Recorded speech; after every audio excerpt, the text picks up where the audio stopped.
podcast and videos, they live for a really long time. I listened to just this past week, a podcast from 2017. And I was like, oh my gosh, this is such great information. But it was, 3 years ago, but I was able to still track it down and find it. So it's really great to be able to have something that lives almost in its own evergreen form. Today, we dive into using podcasts to build your credibility as a thought leader in your industry. Hey, it's Stephanie Ferrara, your Empowered Creativity Coach. Welcome to the Empowered Creativity Show. As a project manager in the corporate world, I grew to a point where I knew that I was born for more, and I needed to get out.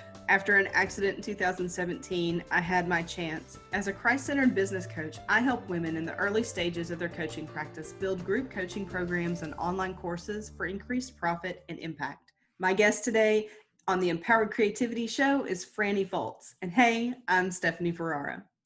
Frannie helps maxed out Christian solopreneurs get booked on podcasts so that you can build your audience and become the go-to industry expert in your field. Frannie is a super connector, and she absolutely loves helping others craft their awesomeness into a powerful message and promoting them so you don't have to brag on yourself. All right. Well, hey, Frannie, thank you so much for coming on the Empowered Creativity Show today.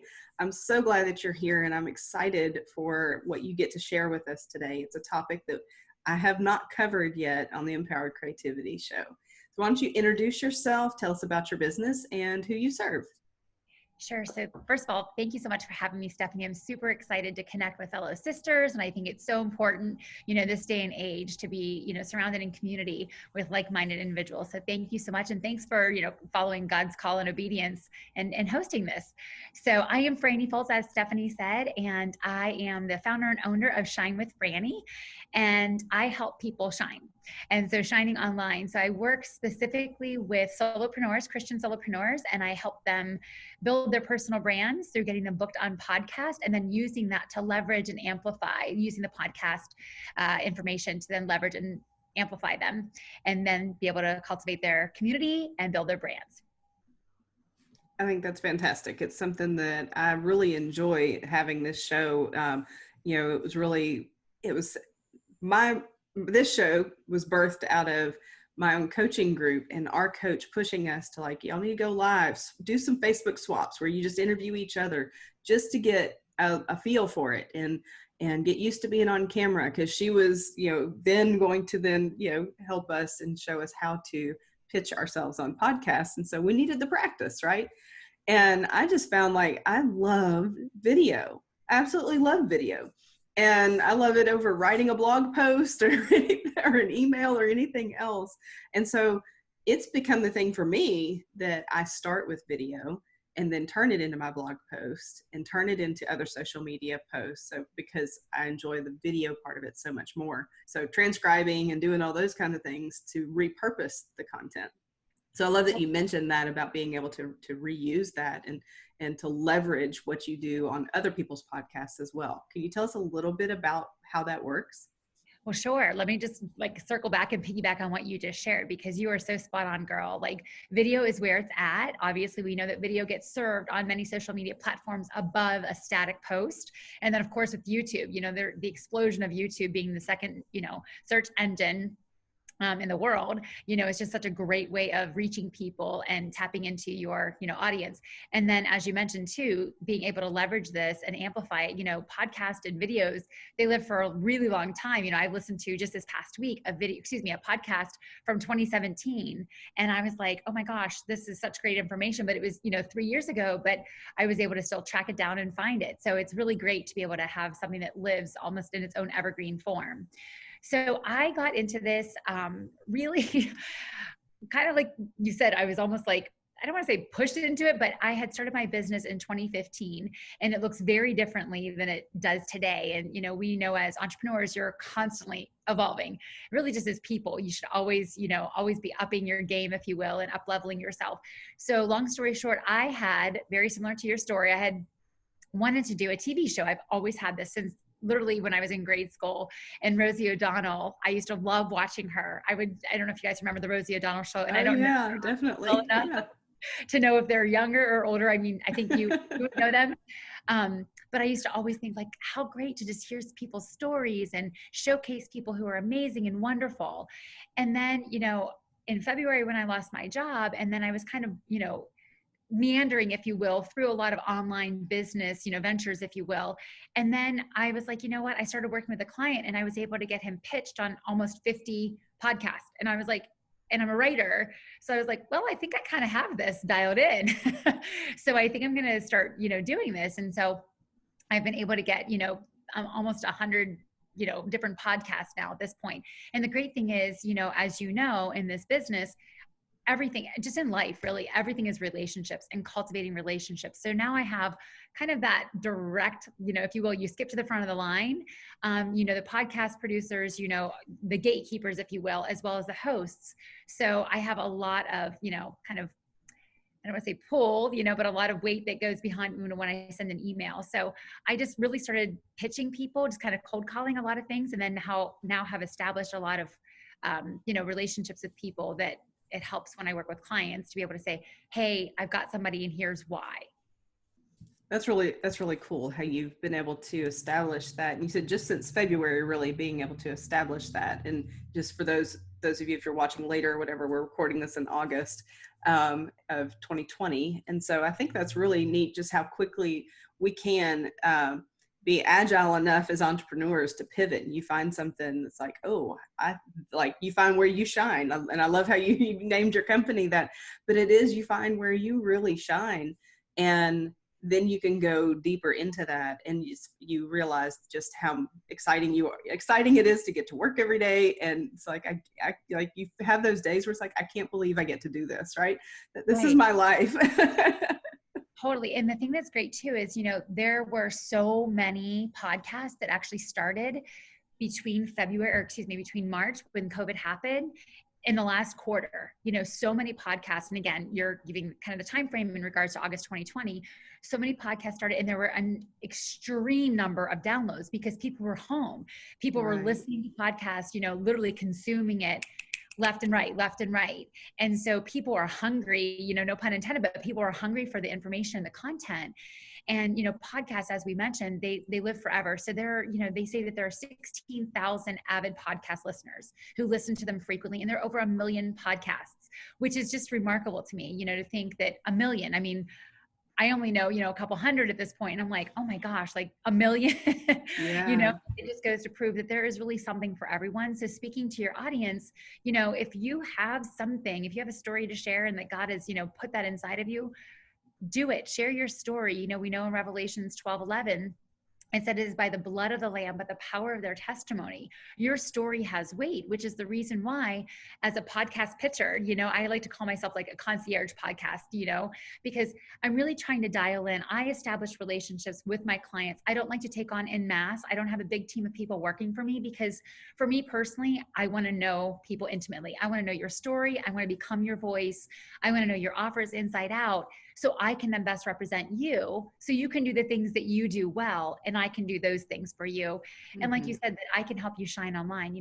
God gives us a call to go and make disciples of all nations. And if I can do my part, right, there's lots of other ways I can do it. I can be a part of a ministry or a missions group, or, help support and sponsor children. But this is the one thing that I could do to be a kingdom entrepreneur. I can help other kingdom entrepreneurs share their message in a really big way. Even if you have 10 people who listen to the podcast, that was 10 more that have heard your story and might come to know Jesus in a new and exciting, more intimate way. I love that. It's so key to think further than just the one-to-one and the people just in my own circle. And I know that that's something that I'm excited to be able to reach so many more people as I get on more podcasts and summits and stuff, which summits are very different from podcasts, but at the same time, it's a very similar concept of you're getting in front of other people's audiences and being able to share your expertise, share your story. And so it's a lot of fun. I mean, like, I really enjoy, and maybe it's just, I like to talk, I don't know, but and what I find is funny is that, like, I'm a total introvert until you get me talking. So once I'm start talking, it's hard to get me to be quiet. But this has allowed me to be able to do that in such a different way. I mean, I've spoken on stages, I've, done, smaller live trainings and things like that, but there's just something different in this online space and in the world of, whether it's like this Empower Creativity show that's on YouTube, hopefully one day to become a podcast. That's a 2021 vision for me, is to make it into a podcast, but also just be able to share my message and get out in front of other people that I would never, ever be able to connect with if I didn't connect with the host of that podcast. And you mentioned something that's so important, Stephanie, too, because I know that this day and age, so many of us are looking to grow our audiences and get in front of the right people. And a podcast allows you to get in front of someone else's audience that you did not have to cultivate. Yeah. They've created that.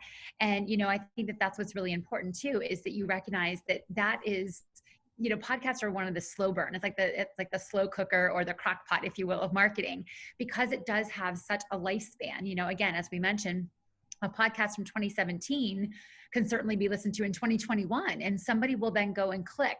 The number of people who then go and take action after listening to a podcast, maybe they will go ahead and they'll click on your Instagram, or they'll go to your website, or they'll go and they'll actually buy something from you. The number is less for them to actually make a purchase. But here's the best part, as you and I know, especially as women, and I know that you might have some men listening to this, but as women, we're going to go and tell somebody like, oh my gosh, you have to go check out Stephanie's stuff. It's so great. And so even if you get that person as part of your ecosystem or part of your community, they might become a client in a year or 6 months. And, they're going to come to you and look to you as an authority. They're going to, follow you. They're going to be a part of your tribe, if you will. So you have to recognize that, some people want the quick and immediate. They want to run the Facebook ad and get the person in their funnel. And that's great. And I think that's great. But for me, I'm a relationship person. I recognize that relationships are constantly in evolution, and they're constantly, you having to cultivate, you're having to go ahead and nurture them.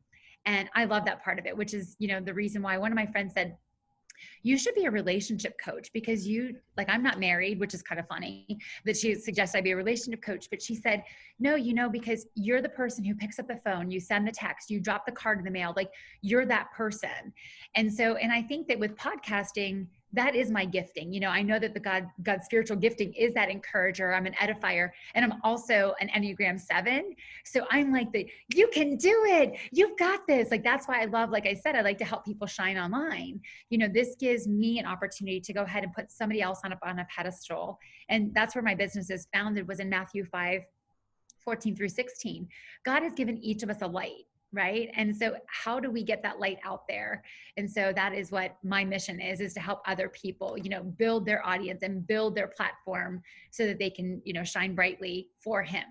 I want to get a little tactical on you, and pick your, I hate the term pick your brain, but just get get some good meat that, so right now, like if you're listening, go ahead and grab your piece of paper, because she's going to give you some great nuggets here. I just know she is. So Frannie, that's right. Ready. So Frannie, I want to get your thoughts on actually like pitching yourself to somebody else's podcast. But first I want to know, what do you need to have in place as a business owner before you ever send that first email to say, hey, I'd love to come on your show?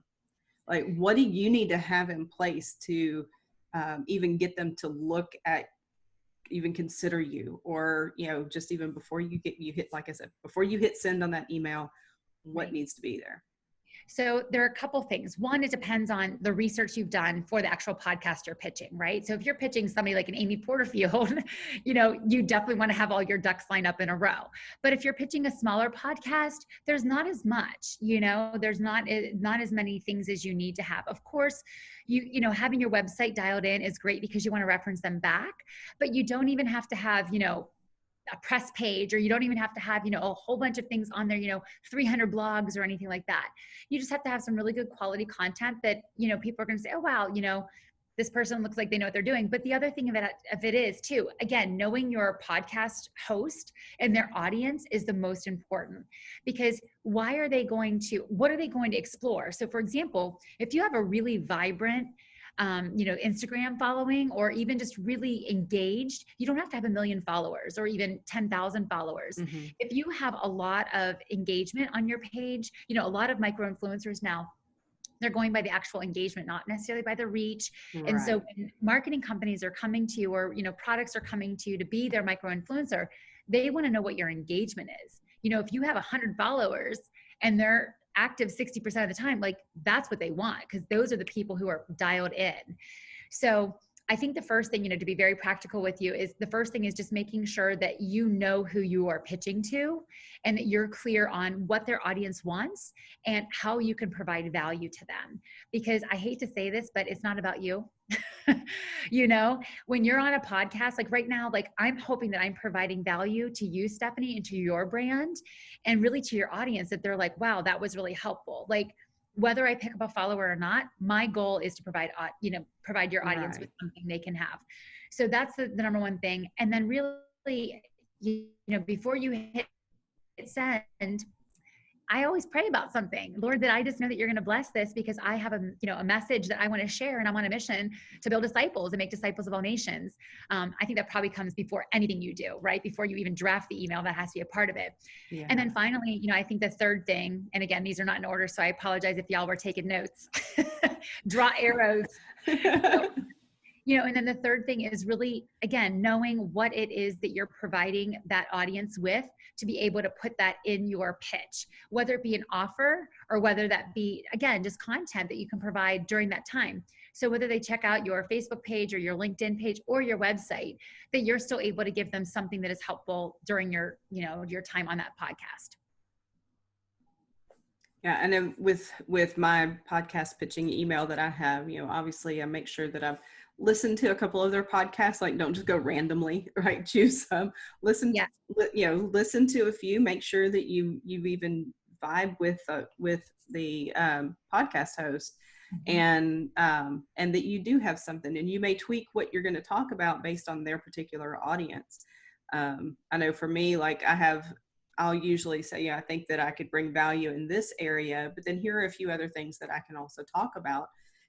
Just in case maybe they've had 3 or 4 people lately that have talked about that first thing that I'm suggesting, here's a few other things that you could do that I think that I could talk about that could be helpful for your audience as well. Totally. Can I pause for 1 second? So for those of you, if you're watching this on her YouTube channel, I apologize. I'm in a conference room and I have to do a little motion. Can you see? Give me 1 second. I hate to do this, but it didn't work. So I'm just going to go ahead and sit here. We're going to finish this in the dark, but hopefully you can see me well enough. I think you bring up something that's really important too, Stephanie, in regards to like listening to different podcasts before you actually pitch them. It's definitely important. And you want to make sure that it aligns with you and your vision, and what your mission is. Like, for example, I had a podcast, I won't mention the name of it, but it was a podcast that was they actually reached out to me because they were like, oh, we heard that you're pitching for, these Christian entrepreneurs. And they reached out to me, and then I did my research, and I, just spent like a half an hour listening to a few, just kind of, cycling through a few. And I thought, this is so unaligned with who I am. And I said, thank you so much. And I was very gracious about it, but I was like, it doesn't align with my mission, And so I think that's really important. You said too, like, listen to them, make sure, that they're not going to ask you something on the podcast that you're going to say, oh gosh, why did I do that? Because you don't want to water down your own brand. And I think that sometimes we get so excited and caught up in oh, I'm going to be on a podcast, but also you have to stand firm in your values and say this is not part of who I am, nor do I want to put that out there, on my social or in, as part of my business brand. So I think that's really important. Well, and to that point, I know one of the things that I did in trying to fill my calendar for my show this year, is I had put out a request for guests, and I didn't just say okay, go book yourself, and let's just get together and talk.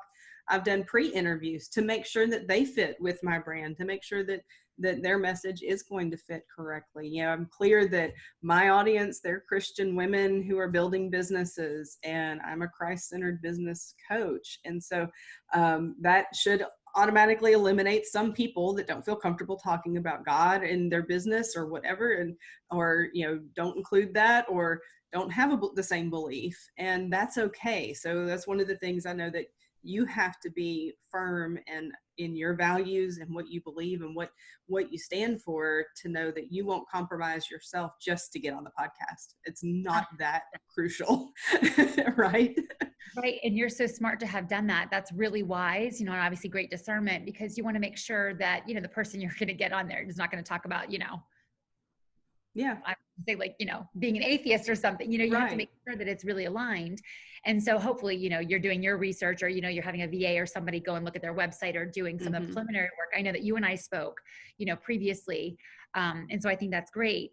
But I also think too, that once you know their audience, and once you listen, and once you become familiar with them, they still might not be your perfect, they might not be like the place you want to be as well. And so, for example, I say that because one of my clients she's a Christian fitness person, and she explored this opportunity with this other company. I won't mention names, but they had said, "Hey, we're really interested in having you as part of our podcast." Like they pitched me. And then I went on and I saw that there were a lot of mentions of, a lot of female rights, which is all great. And they were Christian, but they were very much pro-choice. Now, again, many Christians are, and I understand that. My client was not. So I had to be very firm in saying, like, while you're a Christian, there are some things that are just misaligned. So even though it might seem like, wow, this is really great, like, you have to do a little bit of your work, which is, and again, not promoting myself on this, but it takes time. Like, you have to dive that mile deep versus just the mile wide. Like, and as I started exploring, and I was like, she would not agree with this. And that's something that, as a solopreneur, you don't have 2 hours to sit and like go through and read all the different posts, or read that, look through the captions. You might see a really great picture or image, but then as you read through the copy and you're like, ooh, this would not resonate with her, So also really doing your homework that way. Yeah, that's so good. And that kind of leads me into my next question for you, is like, what are your top never do's? Like, don't do this ever when you're pitching yourself to somebody else's podcast. Don't ever just come on and be like, "Hi, I'm like, I'm so awesome, and here's what I can offer you." You never want to do that, right? You always want to be able to come from a space of value and what you can provide to the actual podcast host, and then to their audience. That is the first number one, and always a place of service. And as Christian solopreneurs, entrepreneurs, that's really how we should leave anyways. Like, I really try to come from a space of abundance. Like, how can I help you? And, I try to, even if I don't pitch a podcast, I'll go on and I'll write a review after having listened to it a few times. Like, I'll go on to iTunes or Stitcher or whatever it is, and I'll just say, wow, really great content here, and blah, blah, blah. Now, I've had some smaller podcasts actually reach out to me like, thank you so much for writing that review. I've had people send me gift cards. I've had people ask me if I knew anybody. Like, it becomes, again, your relationship building, you're cultivating. Right. So I kind of I'm giving you the opposite. I'm telling you what to do. I guess that it's also what not to do. Do not just pitch yourself and how awesome you are and what your platform, what you can give them through you. But hey, I know that your audience is really dialed into this. And so I do offer this, and I think that this would really resonate with them. Also, I have this many people in my following with this much engagement. So I think that would really behoove, I would love to be able to promote your podcast. Like, even I said to you earlier, Steph, like, make sure I get a picture before we're done. Like, I want to make sure I'm promoting other fellow like-minded entrepreneurs. I want to go out and put this on my social today to promote you. So people then, oh, who's this podcaster she was just on? Who's Stephanie? Who's Coach Stephanie? Yeah. So that I'm edifying you. We're working together. Right. Definitely. Yeah. Did I answer your question though? I think you said 3. I only gave you 1. No, I really was just, what are the never do's? Like, just your top never do's. So whatever. Well, and I totally agree. Like, don't just come and say, hey, here's how awesome I am. I should be on your show. Right. And the other never to do is never just cold call it. Yeah. Like, never just be like, don't listen. I always listen. Like, I think like during the day, I probably listen to 6 to 8 hours of podcasts, and they're not all podcasts that I would like. I have a client who's a male. And so we specifically target obviously male, audiences. So I've listened to Men Unplugged. I've listened to a lot of male DC Experiment. They're amazing guys. They're out West, but they're all about fathers and Christian men. And I'm like, well, the irony was I pitched them, and then they asked if I would offer a female perspective on one of their topics. So I I pitched my client and then I got a podcast booking from it. So it was really, you know, it's just amazing. Again, you're cultivating relationships, but because I had a very specific ask and I said, hey, in your podcast, I really appreciated X, Y, and Z. I think that more men need to do that, you know, and I said, my female perspective is this. And then they were like, hey, would you like to come on our show and offer a female perspective? And I was like, I would love that, you know? Yeah. So it can sometimes, again, you have to know the audience. You have to know the podcast to be able to create that connection. Right. So one of the things that I ask all of my guests is, what does it mean to you to let God lead? And you've mentioned some scripture throughout and how you have put that as your foundation for your business. But on the daily, like, what does it really look like for you in your business or in your personal life? Sure. So first and foremost, I mean, I start my day with prayer, and I know that that's, you know, a lot of CEOs, you know, start their day in meditation and whatnot. And I think that that is the anchor, you know, it's not only anchor for the soul, you know, hope is anchor for the soul, but also we need to get fed, you know, we need to get spiritually fed. Just like I ate breakfast this morning, I need to get spiritually fed. And so I just, you know, I wake up in the morning. Eric Warren says, you know, before he even gets out of bed in the morning, he says, Lord, like, how can I get to know you better today? And so I really always ask myself, like, you know, I ask the Lord, you know, Lord, I just, like, I prayed over this podcast today and I was just like, Lord, I know that I'm going to be meeting with Stephanie. I just ask you, bless her business, bless her ministry. Let me be a light, you know, for the people who are going to listen. There be one person who, you know, gleans information, you know, just asking God to work in me and through me so that other people can get to know him. And so I think that just really setting those intentions, I don't know if you know Hal Elrod, but he has a great book called The Morning Miracle. And so there's an acronym that he uses, SAVERS. And so I kind of use that. And, you know, you start your day literally in silence, SAVERS. So in silence, then you affirm God's word, then you visualize what your day is going to hold, what you want your life to look like. The E is exercise. That could be a whole other podcast, girl, because I've lost 125 pounds, but we won't even go to that. That is all the Lord too. And then R is your reflection. And then S is scribe. Sorry, R is reading, sorry. And then S is scribe. So I kind of do that as a cycle in the morning and kind of use that as my framework. So that is, and then I just ask the Lord, like, you know, oftentimes, Stephanie, I don't know where the Lord is leading me. I'm just like, well, I'm going to try this. Like I said, in February, I was let go. I started off on one thing, but then like you mentioned, I pivoted and navigated some of these uncharted territories. And, you know, I heard Joyce Meyer once say, if you don't get an obstacle in the way, then keep going. That's God leading. And I was like, all right. Because sometimes I don't know. I'm like, is this, you know, I kind of feel like I'm playing whack-a-mole. Like, is this the one that I'm hitting or is this the one, you know? And, but I just keep going. I'm just like, Lord, I know that you have, you know, and with this, like I had such success with it that I was like, I never thought that I would see myself doing this. And then I was like, oh, I guess I kind of do this well. So that's where it led me, you know. So yeah, and like that came through my prayer time where I was like, okay, Lord, like let me reflect upon what have I done well in the last few months and how have I been able to live this purpose-driven life right now and helping people share their stories and helping people get their messages out. And I was like, this is it. So, you know, growing somebody's business is one thing. But once you grow your business, that's the second part is the marketing, right? Is getting that message out and sharing that in a bigger, you know, on a bigger way and a larger platform. Thank you so much for everything that you shared today. How can we connect with you? So obviously on shinewithfrannie.com, my website, and then on all social platforms, I'm on LinkedIn as Frannie Foltz. And then on Twitter, I love Twitter. I know that kind of feels like it's like a dinosaur, but I love it so much. Some people, I just love it. It's such bite-sized, quick information. Twitter, I'm Shine with Frannie. Facebook, I have Shine with Frannie. And then also on Instagram. I haven't explored Pinterest. I do have a TikTok account, but I'm not really kind of delving into that, especially for some other reasons. You know, as of late. So I haven't explored that, but you guys can definitely check me out, shinewithfrannie.com, and then all of those other spaces and places. I joke with my daughter now because I have explored like the thought of TikTok for my business. And every time I bring it up, my daughter's like, no, you can't. Like totally, like no matter what her mood is, she could be smiling, we laughing. And I mentioned it, like the face goes dead. She's like, no. And it is so funny how they want, like, that is their, like, they want to dominate that. They do not want any of us in it. But I've had a lot of friends who've had success with it. But thankfully, we now have reels on Instagram and we can go ahead and rock out that space. And I know you're active on on Instagram. So I'll be looking forward to seeing an Instagram Reels video from you real soon, sister. I need to explore that because I haven't. And I'm like, feel like I'm just starting to get comfortable with stories. So because I'll admit I'm a late adopter on that, just because it will come. It will definitely come. I couldn't. I mean, when it came to Instagram stories, I couldn't justify the effort to put into it for it to only last 24 hours. That was my hang up.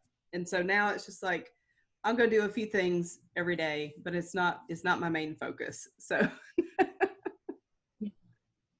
well, and that's the thing I think is important too, is like recognizing, like, if you have an hour, where do you really want to put your energy, or even 20 minutes, Yeah. And so I actually set a timer. I'm very disciplined when it comes to that kind of stuff. And I set a timer and I only allow myself to be on social for 5 minutes at a chunk, because I know it becomes like a vortex where you get sucked right in. And all of a sudden you're like, oh my gosh, that was 2 hours of my life, and you've got nothing off your to-do list that, seems like it's ever growing as a business owner.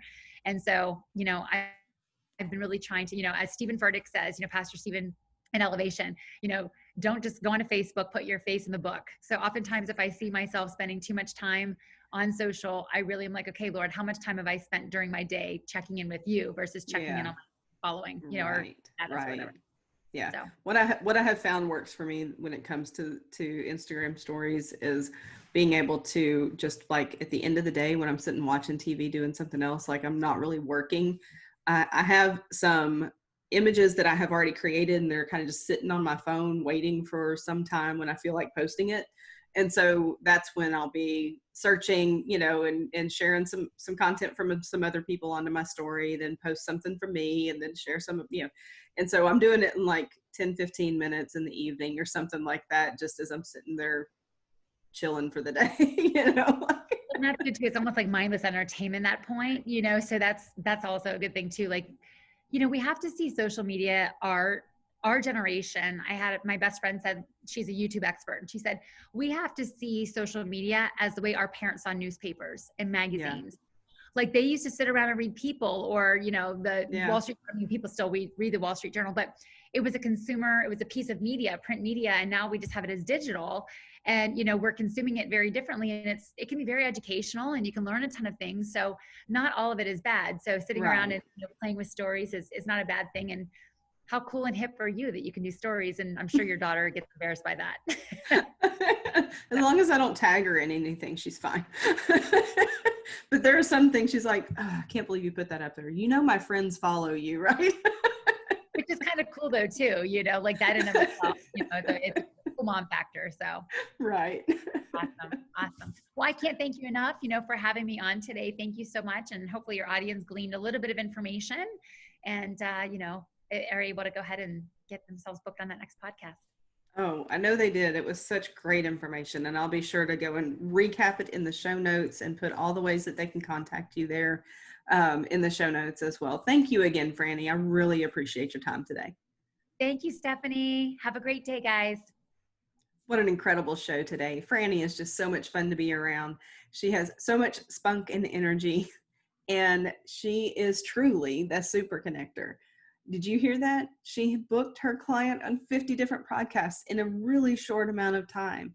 And she is just thriving in her business right now. I encourage you to go connect with her on Instagram, Twitter, wherever you feel you are most comfortable. Go find her because she is there. And one of the things that we talked about was the need to really know who you are as a brand. What are your values? What's most important to you? And what do you stand for? And then being able to translate that into your brand as a business so that when you go to pitch yourself on podcasts, do you align? And if you haven't done the work to really dig into the behind the scenes part of your brand, not the logo and the marketing that you see out there, that you put out there online, but the things that are behind it, your values, your mission, what you do for your clients, how you do it, what sets you apart. I invite you to go through my course, Branding is Personal. In Branding is Personal, you do just that. You make your brand personal in ways that you never thought you would need to even think about them. You create your brand promise. You create what it is that you are a stand for no matter what. And man, that is key when it comes to aligning yourself with other business partners, joint venture opportunities, and even pitching yourself on podcasts. Making sure that you align is so critical. If this is something that you have not done in your business, go grab it. Branding is Personal. You can get that at brandingispersonal.com.